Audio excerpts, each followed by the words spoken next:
Hi everyone, welcome back to Rabbis and Disciples. In this episode, we're going to be talking about what it looked like to follow a rabbi like Jesus in the first century world. And it is astounding. And hey, if you're watching this on YouTube and you find this teaching to be helpful, like this video, subscribe to our channel, and share this episode with someone you believe could benefit from it.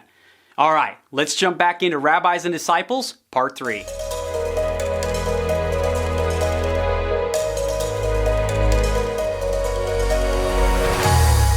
For those of you who have been following along in this series, you will know that in Part 2, we talked about the Jewish educational system in Jesus' day. We worked through all the various levels, and we gave this analogy that if you were a basketball player, going through these various levels would have been like going through middle school and making your team, and then making your high school team, your collegiate team, and then becoming an NBA draft pick, in becoming a Talmid, a disciple. And then we noted at the end of that episode in Matthew chapter 4 that Jesus went along the shores of the Sea of Galilee and he saw two pairs of brothers and he called them. He said, "Follow me," which was like the technical way of saying, I want you to be part of my discipleship group. I want you to be a disciple of mine. And this was mind-blowing, if you will, because in the context we recognize, oh man, Peter and Andrew, James and John, they're not in anybody else's discipleship group. They hadn't made the cut. They weren't the best of the best. But we noted that they weren't ignorant either. Jesus didn't just haphazardly choose his disciples, but he chose them nonetheless, which was a rarity in Jesus' day for a rabbi to pursue and seek out his disciples. And we talked about how Jesus is the kind of person who pursues people to follow after him. And so now in this episode, I want to take that further and answer really kind of two big questions. When Jesus said, "Follow me," and then they became a disciple of Jesus, what in the world did that look like for them? And then secondly, what does that look like for us today? So in Part 2, I showed you this becoming a Talmid slide of all of these different points, and we kind of just breezed through that because I mentioned we would go into greater detail here in Part 3. But let me just note something that I didn't mention in Part 2, and some of you may have picked up on, is the age of when you became a disciple. I mean, I don't know about you, but I grew up thinking that Jesus' disciples were like 40 and 50 years old. But in the rabbinic system of the day, they're probably somewhere in their middle teenage years. In fact, from the text, our only indication of someone who is kind of beyond the teenage years is Peter. He is married, and according to Pirkei Avot, according to one of these tractates in the Mishnah, that we've looked at already in this mini-series, you were 18 approximately when you got married, and that was for guys. So Peter is married, so he seems to be, at least in his later teens, but he's probably in his early 20s. And the reason why is that we've got a hint of that here in Matthew 17:27. Some of you know the story. The people who come to collect the temple tax, which was required only for Jewish males 20 years old and older, they come to Peter and they say, "Hey, doesn't your rabbi pay the temple tax?" And then Jesus says, "Peter, go, throw a line in, the first fish that you snag, check the coin in his mouth, it'll pay the temple tax for me and for you." They're in the midst of all the other disciples. Why is it just for Jesus and Peter? Because Peter seems to be the only one who is old enough to have to pay the temple tax. So we don't know this for certain about the rest of the disciples, but these are just some of the hints we have in the text. And we know from this slide, and we'll talk about this in the next episode, is that it was about the age of 30 that you could become a rabbi. And so it would be really odd for the disciples to be older than the rabbi. So for disciples to be, 35, 40, 50 years old, big, long, beards and gray hair, that's probably not the case whatsoever. So what we have here is that somewhere in those middle teenage years, you would pursue a rabbi to study under. And again, it wasn't the norm for the rabbi to pursue you, but Jesus did that. And it was a rabbi with authority that you would go and pursue or would want to become a disciple of. Now, to take this metaphor further, being a Talmid, again, becoming an NBA draft pick, to become a rabbi is like becoming an all-star. But then there was another level of rabbi, what was called a rabbi with authority, that was essentially a Hall of Famer. Now, we're going to spend the entire next episode talking through Jesus and his authority and fleshing this out and giving you the backdrop on this and why Jesus is constantly being questioned about his authority all over the Gospels. But suffice to say, a rabbi with authority was a very unique rabbi who was itinerant and also had disciples traveling with him. Now, there may have been, a basic rabbi that had this as well, but one of the things that David Bivin points out is that he believes that in Jesus' day, rabbis with authority, and again, the next episode I'll unpack what that means and how they could come up with new legal rulings and all these different interpretations, is that in Jesus' day, there was probably somewhere between 35 and 60 rabbis with authority. Now, again, nobody left a record. We don't know that for certain. That's David Bivin's estimate. But my point is that Jesus traveling around with disciples was not a dime a dozen. People would have known who Jesus was, and to be a disciple of his was remarkable. And so we've got this going on here. Now, because the rabbi with authority could make new interpretations that were not commonly accepted by the community, and again, we'll talk about this in the next episode, the focus of a disciple wasn't just on the scriptures, wasn't just on the written Torah, wasn't just on the oral Torah, it was also additionally what we call the rabbi's yoke, or what they called the rabbi's yoke, and that was the interpretations that the rabbi had of the scriptures that were typically unique just to that rabbi. So we see here Jesus in Matthew 11, 28 through 30 talking about his yoke. What is this? It's his way of reading and understanding the Hebrew scriptures and applying it in the world of his day.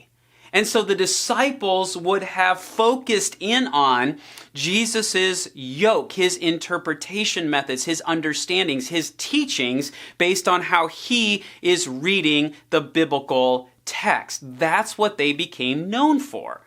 And so you have this rabbi with authority, and their focus is on the rabbi's yoke.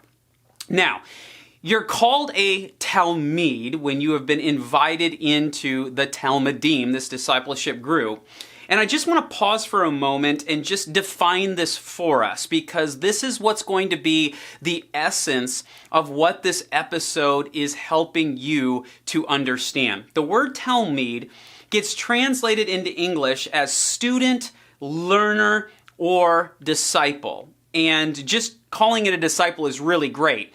But for many of us, we almost think about this in a student context. Jesus was the teacher, the disciples were the students. And the moment we say that, now we start thinking about, okay, well, we've all been to school. And so, you sit in a classroom, you listen to a teacher teach, and this is kind of what the relationship looks like. In our last episode, we talked about how Beit Sefer, Beit Talmud, Beit Midrash, that was largely centered at the synagogue or a nearby building. But Jesus is an itinerant rabbi who is out and about, and so the disciples are following after him. So it's not a classroom setting, and it's not in the same context of what a student wants to know from the teacher. Typically speaking, as a student, you want to know, okay, well, what's going to be on the exam? What's going to be on the test? What do I need to learn in order to reproduce? And that's not what it was like to be a disciple in Jesus' day. In fact, I could just say it this way, that the goal of a disciple wasn't to know what the rabbi knew. It wasn't just a transfer of knowledge. It wasn't just, well, I want to know how my rabbi thinks about this passage or what their interpretation method is. Part of the yoke is the understanding, but the bigger part of the yoke is the application. And so it wasn't just knowing what the rabbi knew. The goal of a disciple wasn't to know what the rabbi knew. It was to be who the rabbi was. The goal was to be just like your rabbi. Totally different than just a student-teacher relationship. Agreed? So when Jesus said, follow me, it's walk after me, learn from me, mimic me, do what I do, not only in my understanding and the teaching of the text, but how you live it out in the world today. And so you literally followed your rabbi. And you did this for an indefinite period of time. That when the rabbi was out and about, you were with the rabbi. Now, you weren't with your rabbi 24/7, but you were with your rabbi essentially much of the rest of the time, of whatever, gap that you would have in a 24-hour time period.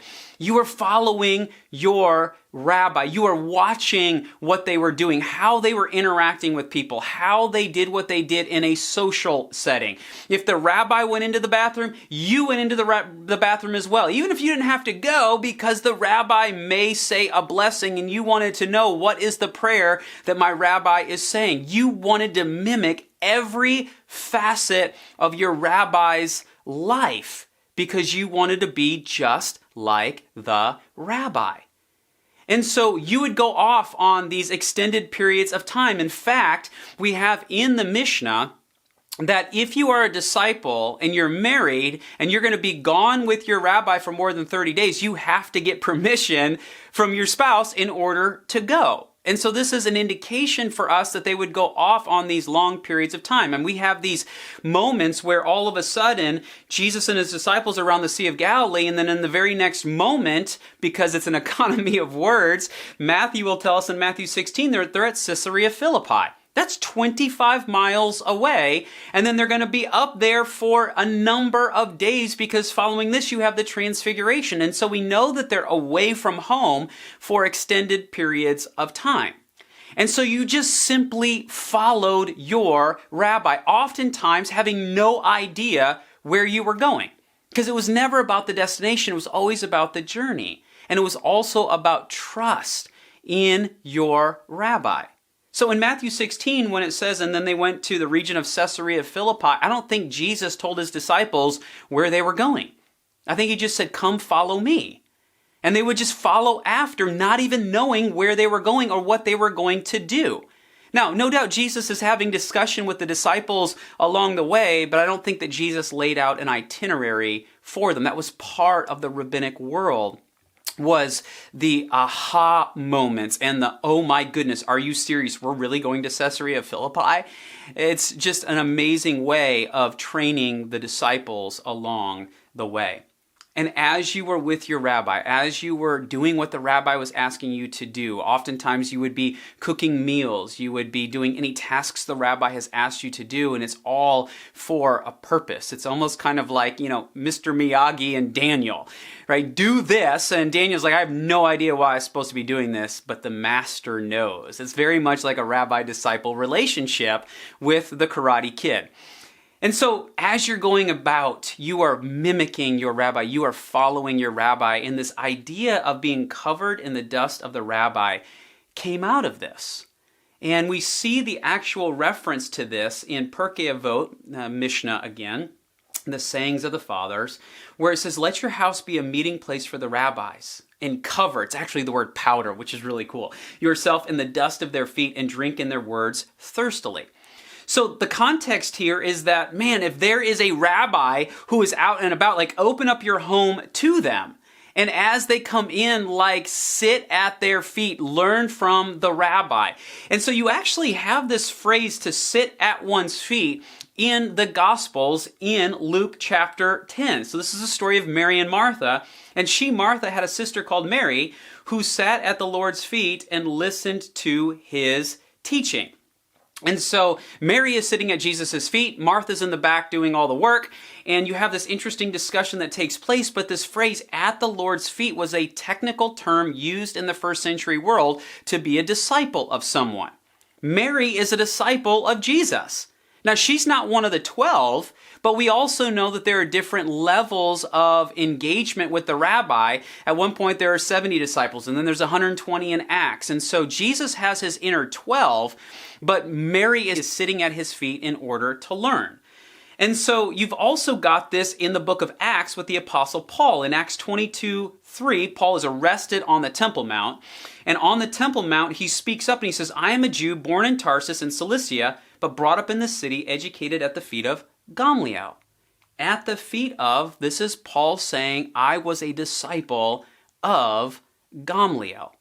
And so the idea here was that you would sit at the rabbi's feet in order to learn. And so some people go, well, being covered yourself in the dust of the rabbi is because you're sitting at their feet and, they're teaching and whatnot, and so you're getting their dust. But more often than not, what scholars believe is this idea that because you so badly wanted to know what your rabbi knew, mimicked what your rabbi did, that you would walk so closely following your rabbi that by the end of the day, the dust of their feet would be all over you, and you are now covered in the dust of the rabbi.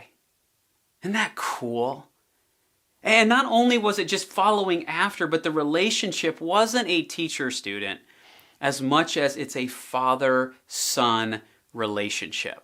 Now, when we dip into the Hebrew Scriptures, you've got these amazing pairings that function like a rabbi-disciple relationship. You've got Moses and Joshua, you've got Elijah and Elisha. In fact, when Elijah is going up in the chariot of fire, notice what Elisha says here in 2 Kings 2. And Elisha was watching it and he was crying out, my father, my father. How fascinating that he calls Elijah his father. Well, Elijah has been pouring into Elisha. It is a rabbi-disciple-like relationship. Paul will do this with Timothy, and in 2 Timothy 1, he addresses Timothy and he says, my beloved son. It's a father-son relationship. By the way, this is why it would have been so devastating and so painful when Judas kisses Jesus' cheek in order to betray him to the authorities. It wasn't just a disciple, betraying his rabbi. It was like a son betraying his father. That would have been gut-wrenching for Jesus. And so you see this rabbi-disciple relationship as a father-son. In fact, and I'll just put the reference up here from the Mishnah, is that there is a quote in the Mishnah that basically says this, that if your earthly father and your rabbi are both captured and you can only ransom one, ransom your rabbi. Because your earthly father brought you into this world, but it is your rabbi who will get you into the world to come. It's just a really neat way of just going, this is how tight it is to be a rabbi and a disciple. And so the goal of a disciple wasn't to know what the rabbi knew. It was to be who the rabbi was. It was to be just like your rabbi. This is what it meant for Jesus to say, come, follow me. And I don't know for you if this is something that you've heard before or that you know of, but I know that a number of years ago when I started to learn what it was like to be a disciple in the first century world, I was convicted with the reality that I believed in Jesus, but I wasn't following him like a disciple would have in the first century world, where I'm patterning my entire life after Jesus, trying to understand what did he teach? Why did he teach it? How was he saying this applied to his world? What does that look like for my world? Like, I was deeply convicted because I knew the stories of Jesus. I just wasn't living the stories of Jesus. I knew about Jesus and I believed certain things about Jesus, but emulating him, waking up every day and going, I want to become more like Jesus today, that wasn't on my radar. And in fact, I believe it's not on the radars of many Christians. Not all Christians, but for many. In fact, my friend Jeff Manion has this amazing quote where he says this. He says, we hire Jesus as our Savior, but we fire Jesus as our teacher. Like, we want the salvation side that Jesus brings, but this idea of dying to ourselves on a daily basis, to pick up our cross, to follow him, to recognize that he's going to call us to go places and to do things that we don't understand and we're not going to get all the details. And Jesus goes, I'm just asking you to follow after me. The hard work and effort it is to dig into the scriptures, to understand what Jesus taught and why he taught it and how he was understanding his Bible, the Hebrew scriptures, and then understanding how then Paul was taking that forward and how that applies for us. It is hard work. There is great sacrifice in following after Jesus, but there is life to following after Jesus. And I was deeply convicted on this. There's this moment where Jesus says something so penetrating in the Gospels. And in part 1, we talked about this difference between calling someone a rabbi versus calling them a Lord. To call them Lord was my master. I will pattern my life after you. Luke 6:46, Jesus says at one point, he says, why do you call me Lord, Lord, and do not do what I say? Or as recorded as in John 8:31-32, Jesus was saying to those Jews who had believed him, if you continue in my word, then you are truly my disciples, and you will know the truth, and the truth will set you free. Jesus goes, you got to abide in my word. You got to live out my word. It's not just about believing in who I am. It's actually living out what I've asked you to do. Friends, you've heard me say this before. Salvation is never the end game in the scriptures. It's the beginning. It's about discipleship. Conversion launches the process of now following Jesus and going, what does it look like to emulate, to mimic him in our world today? A disciple wasn't someone who simply knew what the rabbi knew. It was that they wanted to be who the rabbi was, to be just like the rabbi. And so, friends, I want to encourage you as we are moving into this new year to have a recommitted attitude and perspective on what it means to be in relationship with Jesus Christ. That we don't just hire him as our Savior and fire him as our teacher, but that we would look intently at our own lives and ask the question, are we following Jesus at the level that Jesus wants us to follow him? And if not, that we would look intently on how we can up our discipleship game, become a more faithful follower of Jesus, to be covered in his dust every single day, and truly be a disciple who walks after him. So friends, there you go. There's part 3, rabbis and disciples. Again, in the next episode, we're going to jump into the authority thing. And wow, wait till you see how that thing gets played out. But for now, thanks so much for watching. Thanks for listening. And may you walk out the text well in your life.